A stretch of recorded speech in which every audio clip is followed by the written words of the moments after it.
ગયા છે શિવરાત્રીના મેળામાં અને અહીં આપને શિરુભાઈ આપણા સરપંચ છે એને કીધું હતું આપણા મેળનો ટ્રેડિશનલ ડ્રેસ પહેરીને આવવાનું એટલે હું ને મારા દોસ્તાર આવી ગયા મેળામાં જો ટાણી અહીંયા લટકાતો ઊભો જો હવે શરમાઈશ થોડોક અને આપણી પાસે છે શિવરાત્રીનો મેળો હર હર મહાદેવ બરાબર બોલાય તો નહીં આયા હવે ટોપિક આવશે હર હર મહાદેવ મહાદેવ મહાદેવ હર હર મહાદેવ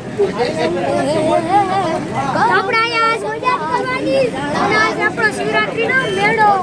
હવે મેળા આપણે પછી ટાટા બાય બાય વિડિયો ગમ્યો હોય તો લાઈક કરજો શેર કરજો અને મારી ચેનલને સબસ્ક્રાઇબ કરજો